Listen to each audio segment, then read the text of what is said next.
I want people who are travel-minded to go to a place with the objective to actually steep themselves in that culture, not with the objective of making content about the place. I often have to remind myself that the goal is to actually look for the wildlife, look at the trees, to understand the trees. The secondary byproduct is me giving my phone to someone and then making content about it. And one kid asked me, why is a female king cobra not called a queen cobra?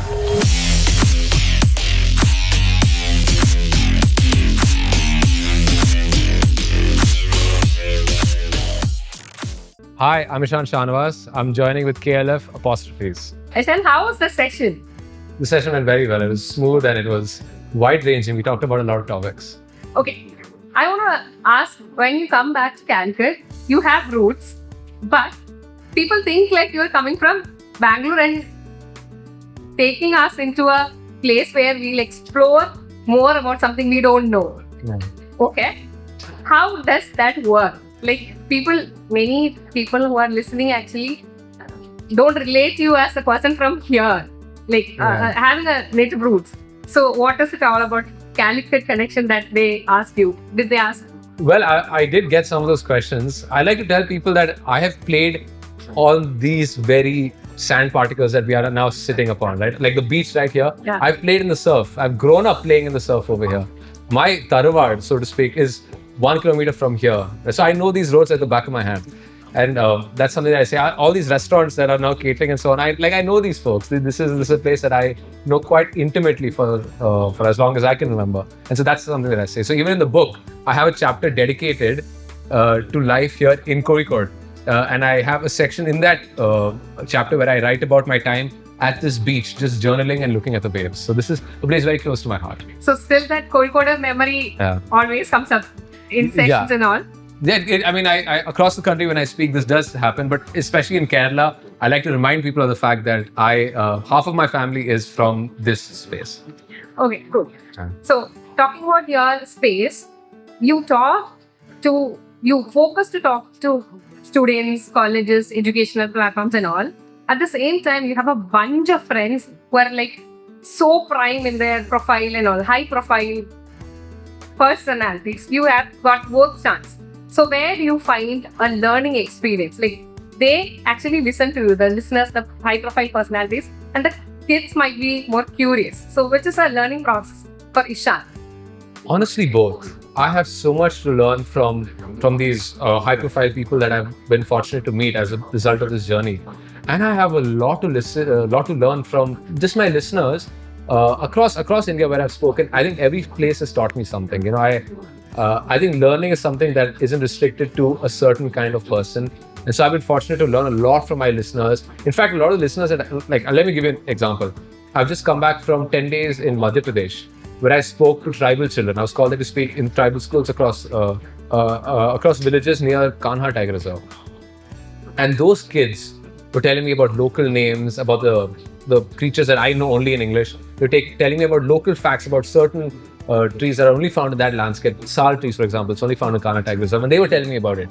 And I've met all these fancy, high-profile people, celebrities and so on. And they also have a lot to teach me. So it's, I think learning is something that transcends all these boundaries that we use to divide ourselves. So every time we go for a discussion, it's all about talking about Gen Z words, Gen Z kind of things and all.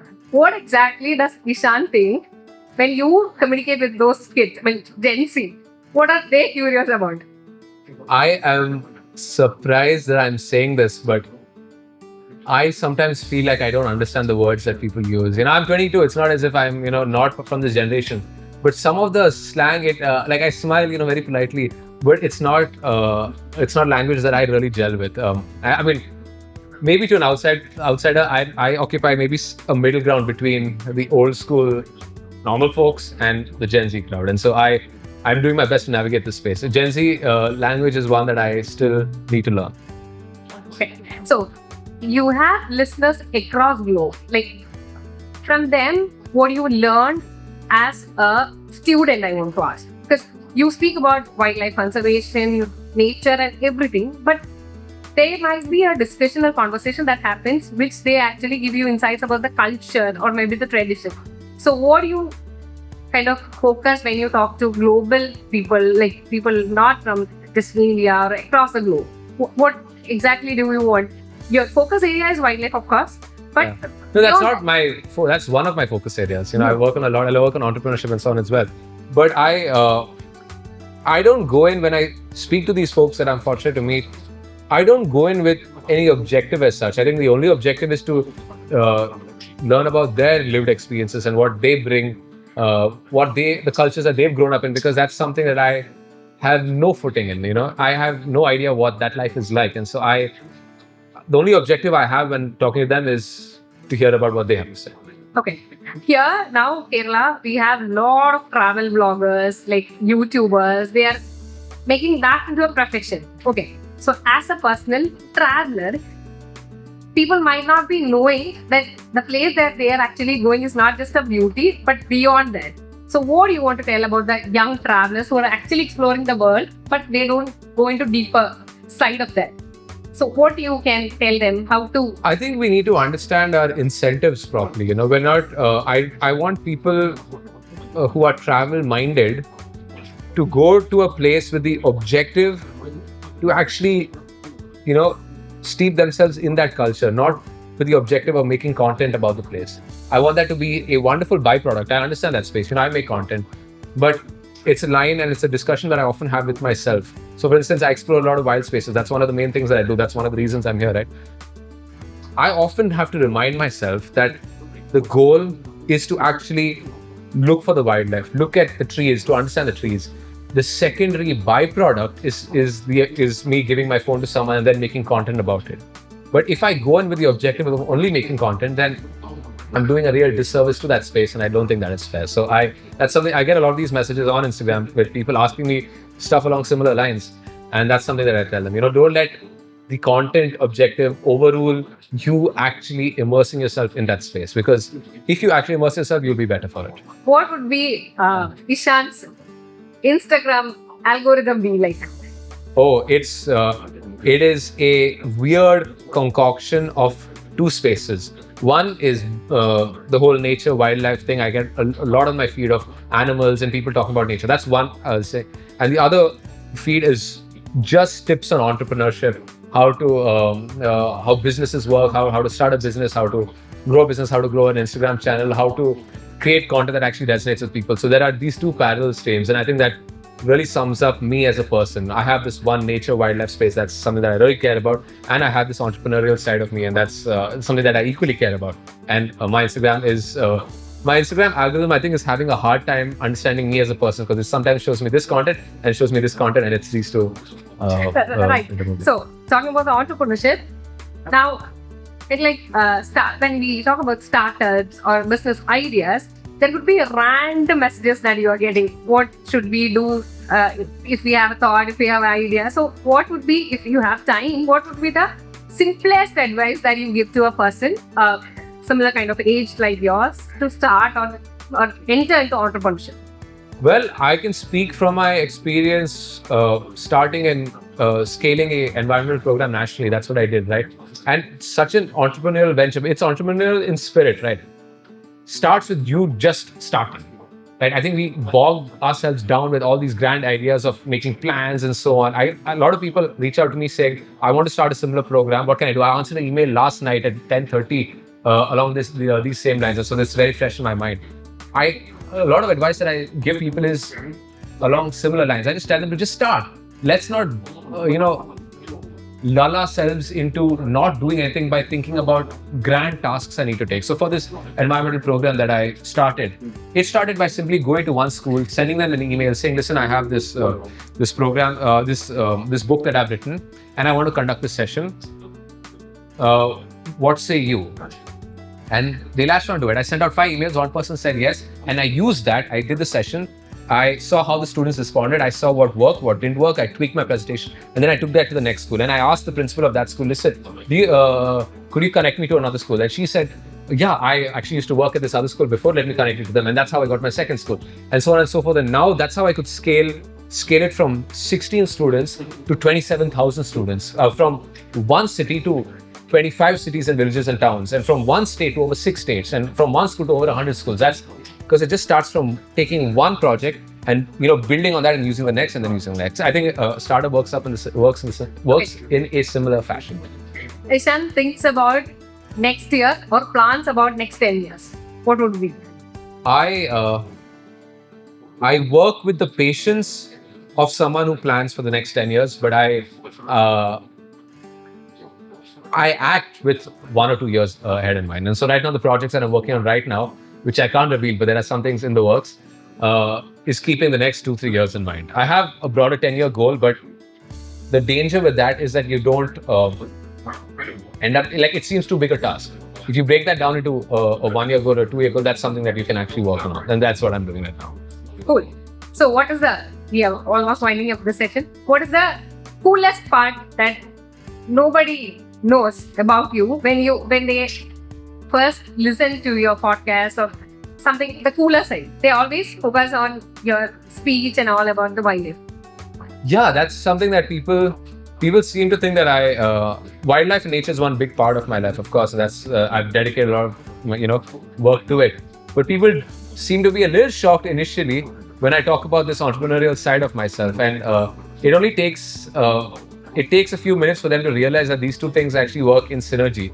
I think entrepreneurship and being entrepreneurially minded is a mindset that you can take to different spheres. Right now, I happen to apply that mindset in this whole wildlife space that I've contributed to, and now I hope to apply it into the environmental space, into the sustainability space, and all these other spaces that I hope to work in. So that is something that catches people by surprise, but it's a pleasant surprise, if I may say so. As a person, you are leading a national-wide program, but have you ever thought about government, like state governments or as a national central government, taking such initiatives so that we can have a continuous effort in a much bigger scale? So, you have any suggestions to put forward to them, or maybe any ideas that you feel like if governments can start from schooling or something? So it's a little multifold, it's a little nuanced. So I've been fortunate to meet some of these leaders and tell them about the program. And what I realize in my bones is that this program, or at least the ethos behind it, has to move beyond me. I shouldn't be the person spearheading it if we are to actually have a national-wide impact. And so something that I was talking to them about was maybe developing a system in which that could then be adopted by different people. And it's not only something that should be restricted to government. I think there are NGOs that have a big role to play in this. And this is a lot of work that they do already. And so if we can have some sort of national framework that connects these people instead of them doing it in silos, then we can really scale impact. It's one thing to just have individual people doing their own thing, which is great, and we need that. But if we can connect it to a broader framework, only then we'll be able to see impact at the scale that we desire. Did any of your interactive session, any of your audience ask something really surprised, any surprising question? So many. One that I often return to, and it's one that has stayed with me because it really got me thinking. I was in a school in Hyderabad, I think it was, and one kid asked me very earnestly, I might say. He was quite keen to know this. He said, "Ishan, why is a female king cobra not called a queen cobra?" All right. And for a second, I was shocked, and I started laughing a little bit, and I told him I don't know. And that is something that stayed with me even now, because it's something that I thought I should have thought of by myself. Why is it not called a queen cobra? But it's something that I don't have an answer to still. But it's certainly something that sparked some food for thought. Do people reach out to you asking about the best tourist place or locations? I get a lot of these questions on social media. That happens to be a very vague question that I get quite often. What's the best tourist place? How am I supposed to answer that? There are so many different ways to read that. But when people ask for more granular questions, where can I see this particular animal? Then I'm able to direct them. And this is on the wildlife side. That's where I'm able to direct them. Do you get connection or conversation time to spend with photographers? Because photography, yeah. Photographs. Yeah. So they are also turning new sphere of their profile. Like, it's not just about waiting for a click. They are ready to spend years for a click. So that culture, have you had any conversation with such photographers? Yeah, I've been fortunate to meet some of the leading photographers in India. and even some who are not from India. And something that I talk to them about, but even aspiring photographers, just like myself, those who are lower down on the ladder, something that I tell them, at least, or rather, I implore them, is to I sort of ask them to use their photographs in a way that aids conservation. That's one way we can sort of give back. It's one thing to get an aesthetic image that is great, but if that image can be used by folks who are working on the ground to tell a story about wildlife, then it will have a broader impact than just aesthetically pleasing someone. It's one thing to get a very nice image of a rare frog, but it's another thing to use that image of a rare frog and give it to folks who are actually studying frogs and let them use it in their advocacy work. Because then those folks bring all the scientific metal and the authority, and then this photograph brings the aesthetics, and that allows them to champion the cause of frogs to a broader public. So that's something that I would encourage all wildlife photographers to do, to give their photographs and to license their photographs free of charge if possible, for a nominal rate if required, to those folks who are actually working to save these species. Because then not only you, but generations further down the line can celebrate in the beauty of that species. Before winding up, how's your Malayalam now? മലയാളത്തിൽ നന്നായി സംസാരിച്ചു. കുറച്ച് സംസാരിക്കാൻ പറ്റും. എനിക്ക് എല്ലാം മനസ്സിലാകും, പക്ഷെ പതുക്കെ എനിക്ക് സംസാരിക്കണം. പെട്ടെന്ന് അത് സംസാരിക്കാൻ പറ്റൂല.